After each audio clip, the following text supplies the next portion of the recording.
Welcome to Touching is Good. I'm Daniel, and this is a heck of a lot of Dragon Questing.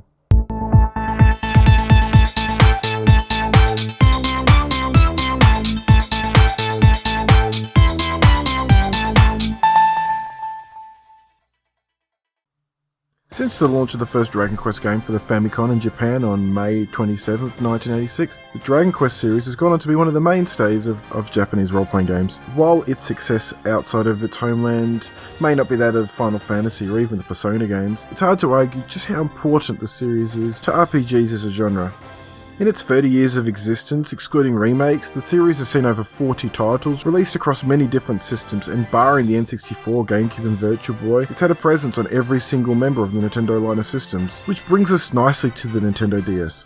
The DS was home to 8 amazing Dragon Quest titles. These are Dragon Quest Heroes Rocket Slime, Dragon Quest Monsters Joker, Dragon Quest IV The Chapters of the Chosen, Dragon Quest V The Quest of the Heavenly Bride, Dragon Quest Wars, Dragon Quest IX Sentinels of the Starry Skies, Dragon Quest VI Realms of Revelations, and Dragon Quest Monsters Joker 2.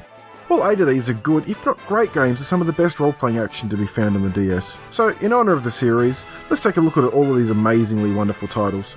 Instead of doing one big video focusing on the whole series, I'm going to break it down into 4 videos, each focusing on 2 games in the series, going in chronological order of the game's first release. So let's get into things with the first 2 games that came to the DS, Dragon Quest Heroes Rocket Slime and Dragon Quest Monsters Joker.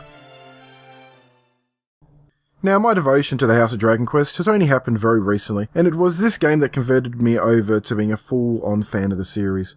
Prior to picking it up, I honestly didn't know much about the series. I had at one point come very close to buying the first Dragon Quest Monsters for Game Boy Color back in the early 2000s, and I really kicked myself for not doing it. Anyway, Rocket Slime for the DS is a follow-up to the Japan-only Game Boy Advance title, Slime Mori Mori Dragon Quest Shogeki no Shippuden. It shipped in Japan on the 1st of December 2005, with the rest of the world receiving it in the following year.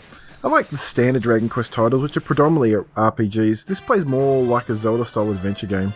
You are Rocket, a slime resident of the city of Boingburg in the world of Slimenia, whose life gets turned upside down when a gang known as the Plob invade Boingburg, trash it and kidnap all the slime residents, barring Rocket, who they confuse for a worm due to him having a flute stuck in his mouth, causing him to be stretched out. So, after the town has been destroyed, Rocket finds himself tossed into a nearby forest and quickly tasked with saving all the missing slimes from the Plob, and save everything from the dark force they're trying to bring into the world. It's all extremely silly and lighthearted and just oozes of charm. That's something this game, the Dragon Quest series in general, does really well. Charm. Be it the over-the-top name puns, the adorable monsters, or the great stories, they just have charm in buckets. As I said, the gameplay is somewhat similar to the classic 2D Zelda games, although even more basic, I guess.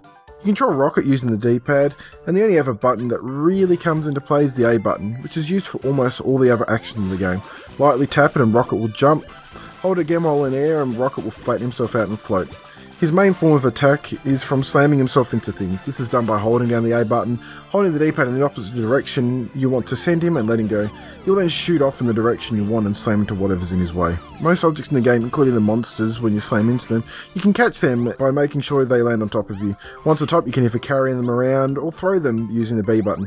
Throwing stuff can either be used as an attack on other enemies or to place them on the various rail carts you see in the levels. These rail carts serve as your main mode of transportation for bringing stuff, including the slimes you find in each stage, back to town. Items you collect in the stage can be used as ammo for a giant tank you unlock in the game, more on that in a minute, and enemies gathered to unlock extra crew for your tank. As Rocket explores through the 7 areas, he'll have to battle a multitude of Dragon Quest monsters, solve puzzles to progress through the areas, and most importantly of all, unlock the use of a giant tank called the Schleimen tank. With this tank, Rocket and his friends will battle against enemy tanks in really fun, almost real-time strategy-esque battles. The goal of these battles is to enter the enemy tank, destroy its core, which looks like a giant heart locked behind a door that can only be passed once the enemy's tank HP is at 0. You have 2 cannons on the tank, one that shoots in a straight line forward and the other that shoots in an overhead arc. Now, this is where the materials you find in the overworld come into play.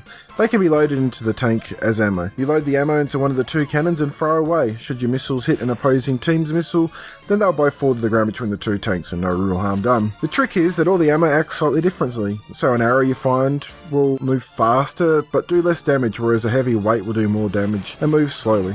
And then there are heaps of special animos like a large shield which can take hits from multiple missiles and are good for protecting the slow missiles you're sending out there. A lightning rod that, if you can get it to land on the enemy's tank, will attract bolts of lightning to it. Heck, you can even load yourself or your crewmates into the cannon, fire them over, land inside the enemy tank and wreak havoc, allowing your team to get even more uninterrupted shots off. Even in the crew you select for the tank there's a huge diversity.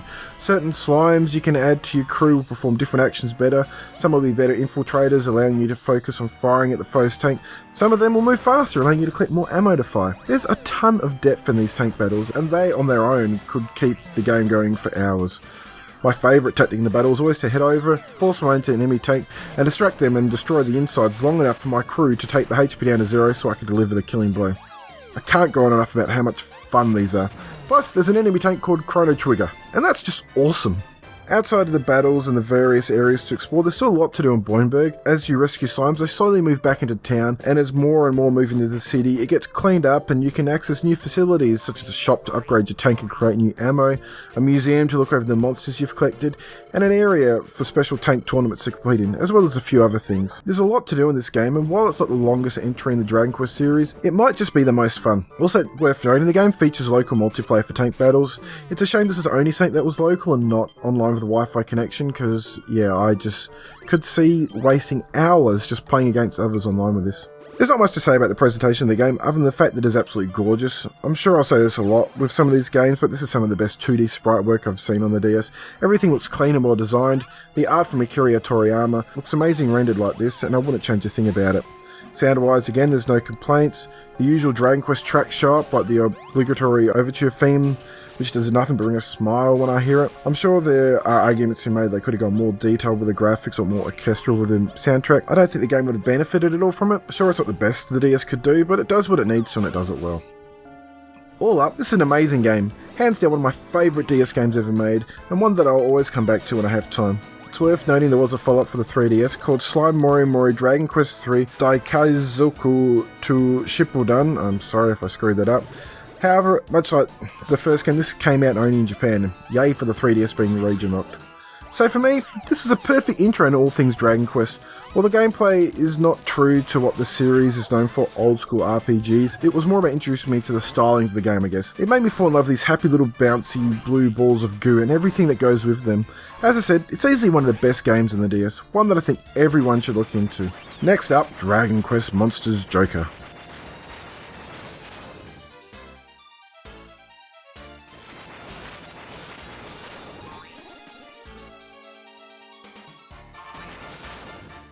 Dragon Quest Monsters Joker came out first, as with all Dragon Quest games, in Japan on December 28, 2006. It didn't land in America until November of 2007, with Europe and Australia receiving it in March of 2008.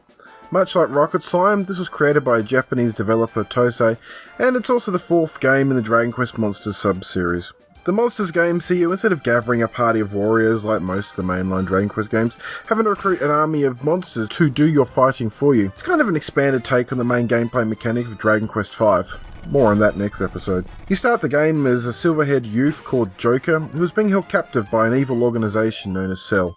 All Joker wants to do is join the monster scouting tournament that is taking place on the Green Bay Islands, and for some reason running off to do that without permission was enough for his father, Warden Trump, who runs Cell, to lock him up. Anyway, he is granted permission, but only if he spies the organisation that runs the tournament. So after choosing his starter monster, he goes off to start his quest to be the very best, like no one ever was. Wait, wrong franchise. Throughout the game, Joker travels the various islands, finds, battles, and collects stronger monsters to help him reach all the shrines and thus allowing him to enter the tournament. During all of this, he encounters a mysterious monster who is known as Incarnus, who is able to talk to humans and has some role to play in stopping an oncoming great catastrophe, which all leads to the obvious world-ending final battle. It's a fine story, nothing really full-on or in-depth, a few twists and turns here and there, and what you'd expect for this kind of game. Now, the main hook of this, as of any monster capturing game, is, well, capturing the monsters. This is done via impressing them in battle. How does one impress a monster, you ask? Apparently by ordering your monster to hit it as hard as possible. Should you impress the monster enough, it'll join you and aid you in your journey. It's a pretty simple method of monster recruitment, I guess. However, it can feel a bit grindy at times, in that the only way to get strong monsters is to make your current monsters stronger so they can impress it.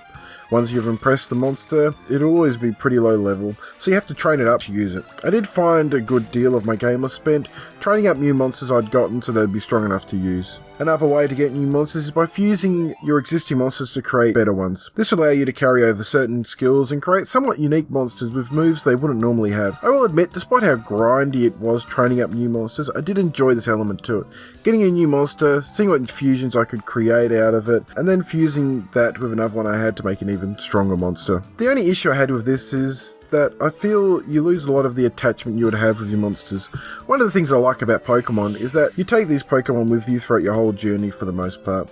You watch them grow, get stronger, and as a result you get attached to them. Here I found if I got too attached to a monster, I'd never fuse them and possibly miss out on getting even better monsters. Once I get over that though, I was fine and had a pretty impressive trio of monsters to use. Combat is your fairly standard turn-based RPG norm. In the early goings, it's all just mash the attack button to get through the battles as quick as possible. However, in some of the harder fights, I found myself quite often using buffs and debuffs and mixing things up a lot. Each of the monsters has its own special skills and style of attack to use, and it can help mix things up. Like most Dragon Quest games, it's honestly nothing special. There aren't really any unique combat mechanics, however. I appreciate that simplicity, as it makes things very approachable, and you'll not get lost in some of the special unique mechanics a lot of RPGs have to differentiate themselves. Monsters run wild on the overworlds. There's no random battle. Unless you get unlucky with a camera, you'll see them coming a mile away, which really helps in hunting particular monsters, or trying your bestest to avoid them. All the environments are really well designed and look pretty alright. The DS was never a 3D powerhouse, and some games could look downright ugly. Thankfully, Monsters Joker tries for a somewhat cel-shaded look, and it works quite well with Akira Toriyama's art. All the islands and various shrines you explore look good. Even the monsters themselves are very well designed. For an early-ish DS game, this is a pretty impressive effort, and easily better than some of the other stuff the DS was home to. The islands are all free roaming and interconnected, with you travelling between them via means of a jet ski. One of my main gripes about the game though was travelling. Sometimes to get from one island to another you need to cross through two other ones, and your character at times feels like he isn't the fastest person in the world. It does make travelling between the islands a bit of a chore and kind of frustrating in the end, where you are chasing a certain character from one island to another. I don't mind backtracking some of the time, but this felt like backtracking just for the sake of it, and a fast travel option would have been really helpful, or at the very least a run button would have been very much appreciated. The goal on most of the islands is to find the shrine located on it. The shrines are basically your dungeons of the game. Some of them have a basic bit of puzzle solving required to navigate them, hitting switches to open doors, access new parts of the shrine and so on. It's nothing on the level of, say, a Legend of Zelda, but it keeps you thinking. At the end of the shrines there is a boss monster that you need to beat in order to progress. Once you finish the shrine, Joker will get access to a spell that can be used outside of battle. These will let him warp out of dungeons, hide from monsters in the overworld and so on.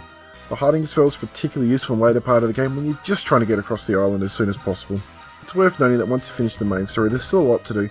Outside of the gotta catch 'em all element most of these games have, there's also a huge post-game tournament to partake in, hidden islands to discover while travelling between islands, plus a few other post-game hidden secrets to uncover. Also, if you have a friend who has the game, you can battle it out and see who has the best monsters. The game itself will take you a good 30 plus hours to finish, but with the amount there is to do and trying to collect all monsters, you could easily sink weeks into it. In the end, Dragon Quest Monsters Joker really surprised me. I was expecting a cheapish Pokemon knockoff with a coat of Dragon Quest paint. What I got was something that felt different enough for me to enjoy. It carries over all the usual Dragon Quest charm and the relatively fun and simple story, much like most of the Dragon Quest games I've played so far. If you're looking for a fun Pokemon style game and have had enough of your Pikachus and Mudkips for now, or are looking for something to tide you over until the next one comes out, this is worth a pickup. One last note about the Monsters game, this isn't the last we'll be seeing of them in the DS. There was a sequel that came out in Japan in 2010 and everywhere else in 2011, which we'll be getting to in a few videos time. However, that's it for now. So check back in a few weeks when we head on down to Remake City where the pixels are gorgeous and the grinding is plenty, and we dive into the DS versions of Dragon Quest IV and Dragon Quest V.